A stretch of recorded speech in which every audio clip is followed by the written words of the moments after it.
महाराज जी कहते हैं ब्रह्मा विष्णु महेश लो करें साध की सेव, सुरनर मुनि जय जय करें ये देवन के देव। ब्रह्मा विष्णु महेश भी सेवा करते हैं संत की, इतना बड़ा बलवान संत होते हैं, लेकिन मन भक्ति में ठहरता नहीं, इसलिए हम बेचैन और दुखी रहते हैं। पल में कुछ ख्याल, पल में कुछ ख्याल। गुरुदेव कहते हैं है कोई मन मूर्ख समझावे, यो मन मुग्ध कहा ना माने, राम भक्ति ना भावे। है कोई ऐसा जो इस मन मूर्ख को समझाए, इसको 8 पैर भ्रमत रहता है लेकिन राम भक्ति ना भावे। विषय विकार डार बुगलों की तिनका संग सुहावे। गुरुदेव कहते हैं विषय विकार की जैसे बुगलों की डार है, मछली खाने की, कुसंग में रहने की। दिखने में बुगला सफेद है लेकिन कुसंग करता है। हंस कैसा रंग है लेकिन ध्यान मछली पे रहता है, कीड़े मकोड़ों पे रहता है। ऐसे ही ये मन हमें भटकाए रहता है, कभी कहीं कभी कहीं। इस मन को राम भक्ति अच्छी नहीं लगती है। प्रयत्न करते हैं फिर मन भाग जाता है। पल में होए पवन से पतला, ढूंढ रहूं ना पावे। गुरुदेव कहते हैं पल में पवन से भी पतला हो जाता है, कभी हाथी की तरह दीर्घ दे बढ़ावे। और इस मन के वशीभूत होके, मन के अधीन होकर के बड़े बड़े ऋषि मुनि त्यागी वैरागी भी भटक जाते हैं। इसलिए संतों ने बड़े इशारे भी किए, भाग रे फकीर का बाल का कनक और कामनी भाग ला गया। मार तो हिलेंगे बड़ा चिल्लाएगा, बड़ा बेवकूफ तू नहीं भाग्या। श्रृंग ऋषि से मार लिए थे बचा नहीं, जिन्हें लाख त्याग्या। दास पलटू जन बचेगा सोई, जो बैठ सत्संग दिन रात जाग्या। पलटू साहब कहते हैं श्रृंगी की ऋषि ने कई वर्षों तक तपस्या की, लेकिन श्रृंगी की माया ने भृंगी बना दी।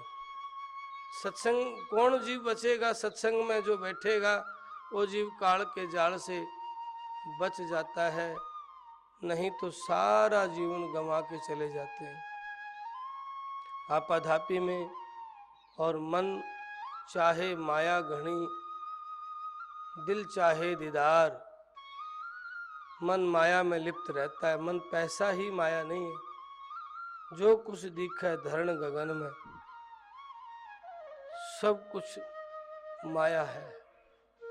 और जो दिखता है वो एक दिन समाप्त होगा।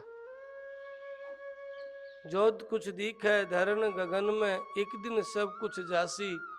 महापुरुष के एक दिन सारा जाएगा, क्योंकि इन आसमान है। तरण गगन विच जो दिखा है वो एक दिन जाएगा।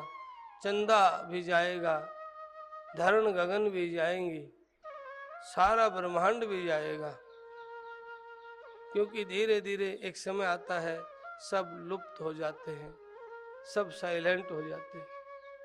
ऐसे ही जो नहीं आता जाता वो राम है, वो परमात्मा है, वो सद्गुरु है। उसको आप राम कह सकते हैं, परमात्मा कह सकते हैं, सद्गुरु कह सकते हैं। फिर भ्रांति पैदा होती है, नहीं शरीर गुरु है, भाई फलाना व्यक्ति गुरु है, ऐसा बहुत लोग कहते हैं। ध्यान रहे, कोई व्यक्ति गुरु नहीं होता, कोई शरीर गुरु नहीं होता, कोई शरीर शिष्य नहीं होता। ये हमारी बड़ी दुविधा का विषय बना रहता है मन में।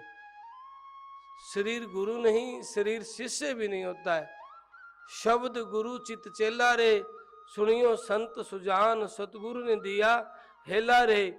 जो हमारे गुरुदेव ने कहा है, स्वामी नित्यानंद दयाल ने कहा है, नानक दादू ने कहा है, जो महापुरुषों ने कहा है, जो उनके मुख से वचन निकला है, वो शब्द है, वो गुरु है।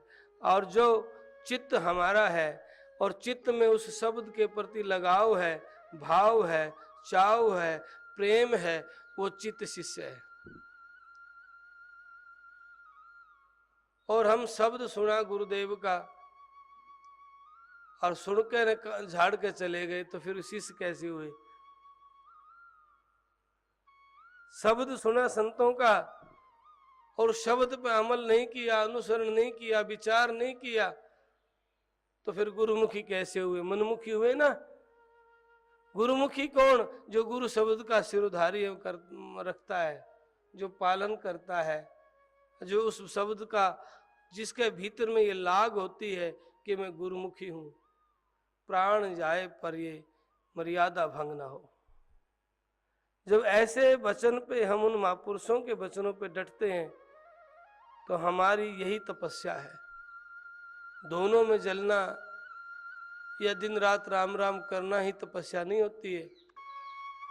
उन संतों के, महापुरुषों के वचनों पे रुकना, हजारों प्रकार का संघर्ष आएगा फिर भी न डिगे, इससे बड़ी तपस्या और क्या होगी। वही सच्चा तपस्वी है जो गुरु की मर्यादा का उल्लंघन ना करे। स्वामी नित्यानंद दयाल कहते हैं, गुरु शब्द माने नहीं, नहीं अंग सत्संग का, नित्यानंद उड़ जाएगा मूर्ख रंग पतंग का। जो जीवात्मा गुरु के शब्द को ना माने, और वो मंदिर जाए, पूजा करे, जाप करे, तप करे, दंडवत करे, प्रणाम करे, और व्रत भी करे, दान भी करे, पुण्य भी करे, लेकिन गुरु शब्द ना माने, तो क्या हम उसको गुरुमुख कहते हैं? इसलिए शास्त्रों में कहा है, गुरुबिन माला फेरते, गुरुबिन करते दान, सो तो दान हराम है, पूछो वेद पुराण। के गुरु के बिना मनमुखी तरीके से कोई जीवात्मा दान पुण्य भी करता है, क्योंकि करेगा तो मान आ जाएगा। बड़े बड़े बोर्डों पे, पत्थर पे, मैंने ये किया, मैंने ये किया, मैंने ये किया, वो मनमुखी व्यक्ति को मान आ जाता है। और मान तो महाराज जी कहते हैं, कोई व्यक्ति तपस्या करके, ध्यान करके 10वें द्वार में पहुंच भी गया तो 10वें दरवाजे से भी माया उस जीव को वापिस ले आती है। जोग धारणा लगाए के पहुंचे 10वें द्वार, रिद्धि सिद्धि के रूप में माया लिए उतार। 10वें द्वार से भी इस जीव आत्मा को माया वापिस ले आती है। कौन रुकता है? जो गुरु के वचन पे वो रुकता है, जिनके हृदय में लाग है, मांग है। सूरा के संख्या घनी, सूरा तन का अंग पढ़ के देखिए, महाराज जी कहते सूरा के संख्या नहीं, पहले कहते कोई संख्या नहीं, क्या संसार कुछ भी बके, कोई मन में शंका नहीं है, कहनी आने कहने दे। यहाँ तो एक तरफ ये कहता है सूरा कि सूरवीर के कोई मन में शंका नहीं है, क्योंकि दुनिया तो कहती रहेगी। बहुत से लोग मैंने बड़े गहराई से देखे हैं, मन में ये रहता है, यदि आप सत्संग में जाके बैठोगे तो लोग क्या कहेंगे। आप भी जाते हैं। उस साधारण व्यक्ति को दुनिया की दृष्टि से वो बड़ा विद्वान हो सकता है, वो ज्ञानी हो सकता है, सामाजिक हो सकता है, डॉक्टर, प्रोफेसर या कोई और सम्मानित पद हो सकता है, लेकिन अनभिज्ञ है सत्संग से। ध्यान रहे, दुनिया की दौलत शोहरत मिलना आसान है, सत्संग मिलना औखा है। लेकिन हम जो मिला है, हम इस बात को समझ नहीं रहे हैं। महाराज कोशिश करके देखियो, दुनिया के तमाशों की तरफ मन भागता है, नाचना, कंपटीशन, विषय विकार की तरफ मन भागता है। हम उपाय करके सत्संग में बैठते हैं तो संतों ने इस बात के ऊपर भी वाणी कही है, तुलसी पिछले कर्म बिन हरि चर्चा ना सुहाए, जैसे जवर के बेग से भूख विदा हो जाए। जिस व्यक्ति को प्रारब्ध में, जिस व्यक्ति को बुखार चढ़ता है, उसको हम खाने को कुछ भी देंगे तो वो कड़वा लगेगा। ऐसे ही जिस व्यक्ति के प्रारब्ध में बुखार है तो वो सत्संग में नहीं बैठ सकता। यदि सत्संग में बैठा भी रहेगा तो बेचैन रहेगा, कभी कुछ किसी तरफ देखेगा, कभी किसी तरफ देखेगा, या फिर बीच बीच में बोलता रहेगा, बंद ना हो। क्यों?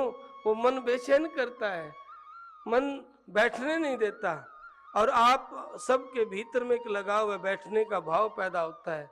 आप प्रयास करते हैं, आप कोशिश करते हैं, नहीं भाई सत्संग में बैठना है, जाना है। तो ये एक प्रारब्ध मीठा लगता है, अच्छा लगता है, तो महापुरुषों के अनुसार ये प्रारब्ध की कमाई है।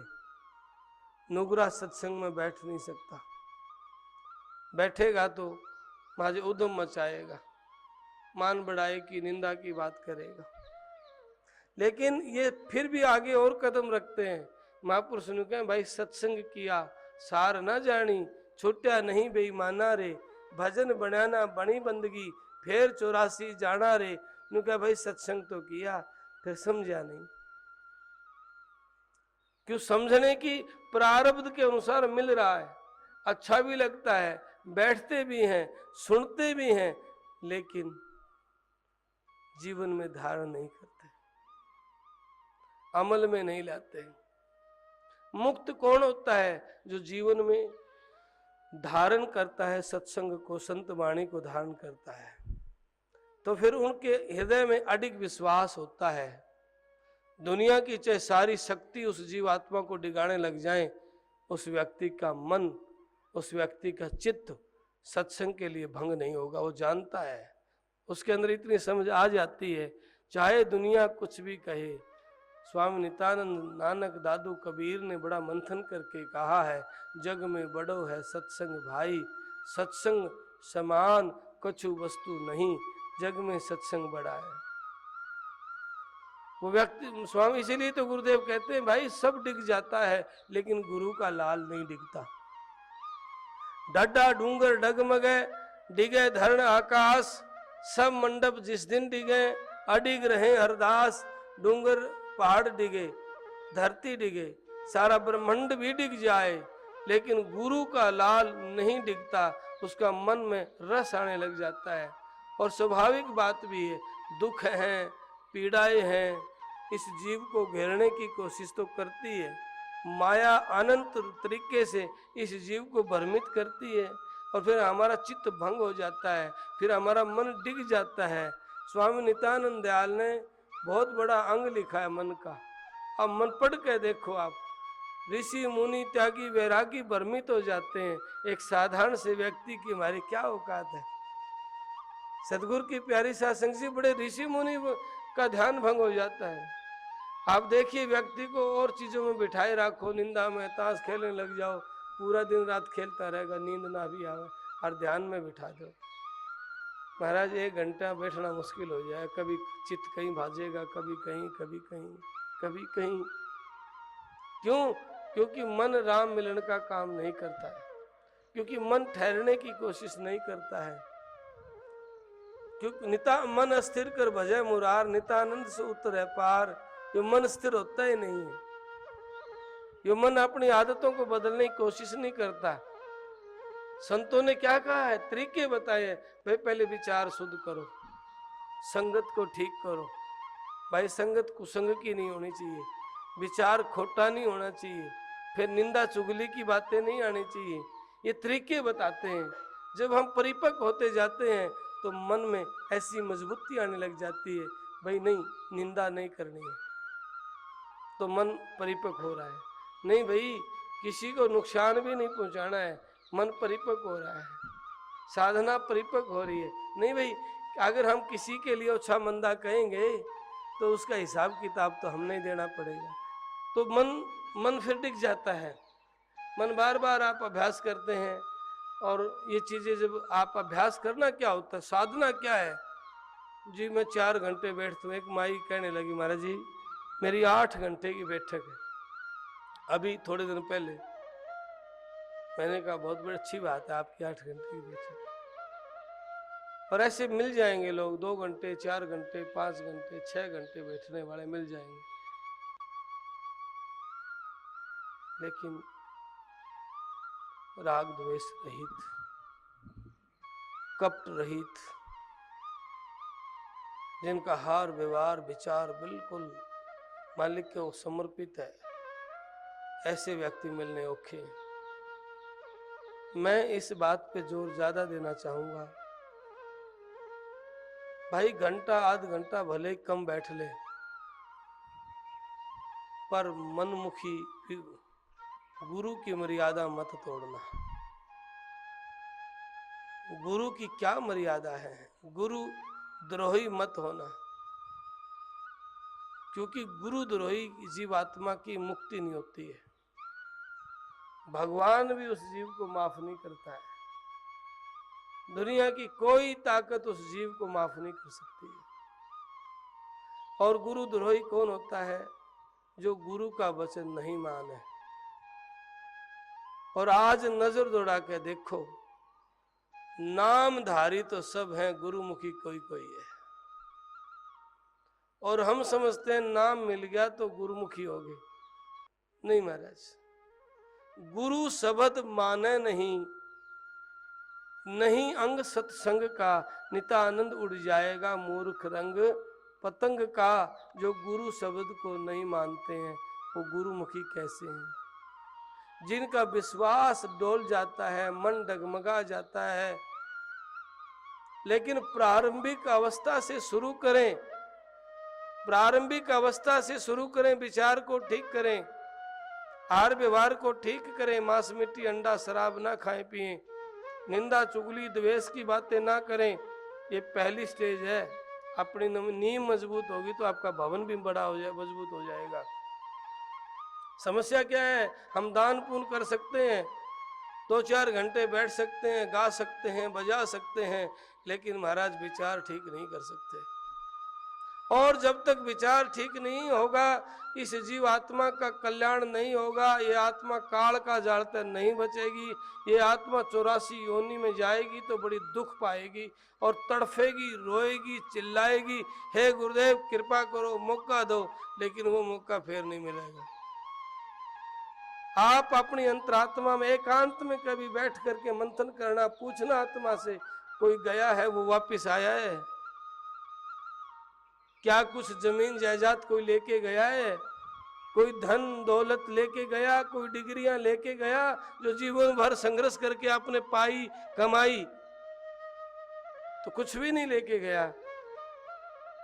शरीर भी छोड़ गया, क्योंकि विधान है जो यहां मिलेगा वो यहीं बिछड़ेगा। ये अटल सत्य है। और जो यहां बिछड़ेगा उसके लिए हम दिन रात रोते हैं, और जो कदे ना बिछड़े उसको कभी याद नहीं करते हैं।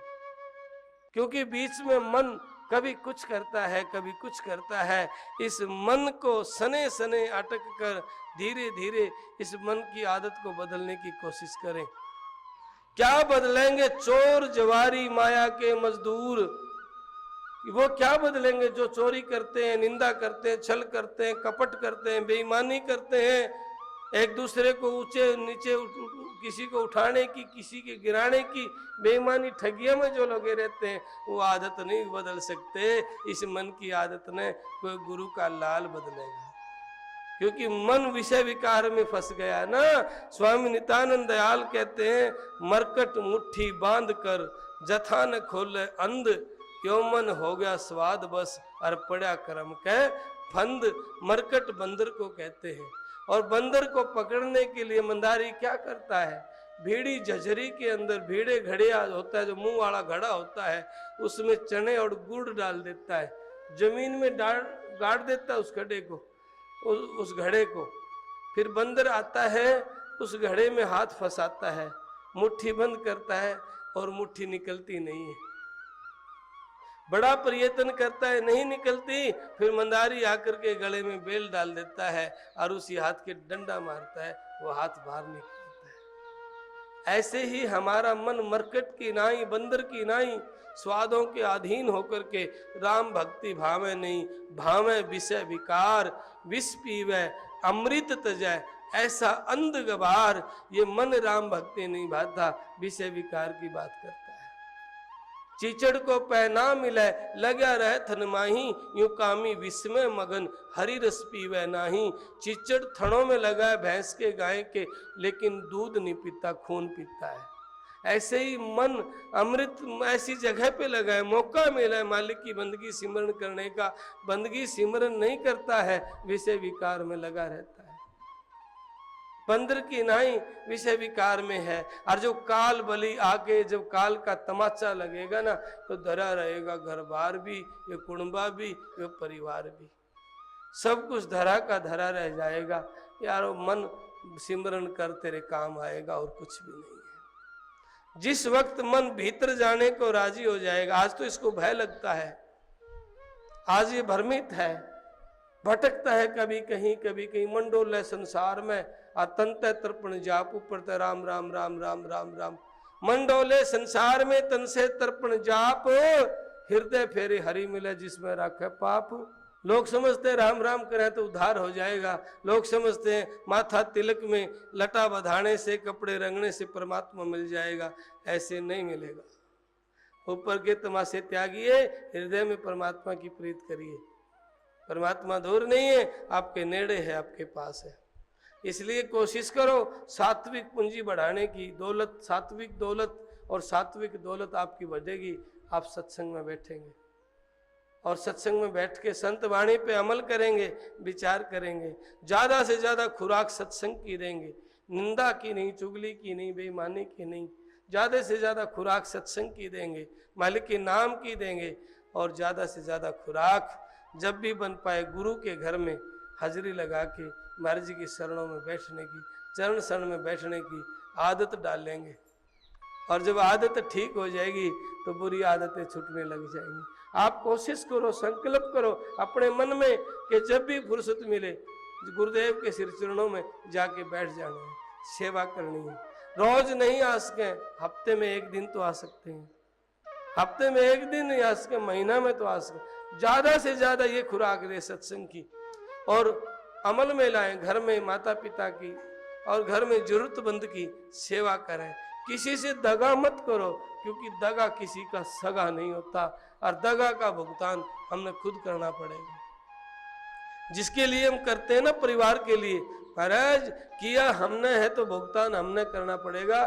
परिवार आपकी मदद नहीं करेगा। उस घर में जब हिसाब किताब होएगा तो सजा आपको ही मिलेगी और कोई किसी व्यक्ति को सजा नहीं मिलेगी। इसलिए मन दुखी मत कर, बुरी आदत को छोड़ के मालिक के नाम का सिमरन कर, तेरा बेड़ा पार हो जाएगा। स्वामी नित्यानंद के पवित्र प्रांगण में आप जपै और उनको जपावे। कहो नानक निश्चय मुक्ति पावे, जेड़ा आप बैठे सत्संग में। और ने भी कोशिश करे, भाई चलो घड़ी दो घड़ी। इतवार को विनती होती है, इतवार को गुरुदेव के सिर चरणों में बैठ के आरती करने का मौका मिलता है, सत्संग सुनने का मौका मिलता है। इस मन को कोशिश करे लाने की। दुनिया का कोई भी रोग हो सदगुरु कृपा से, दुनिया का कोई दुख हो सदगुरु कृपा से दूर हो सकता है। लेकिन मन में धैर्य और संतोष होगा तो सारी बिगड़ी बात बन जाएगी।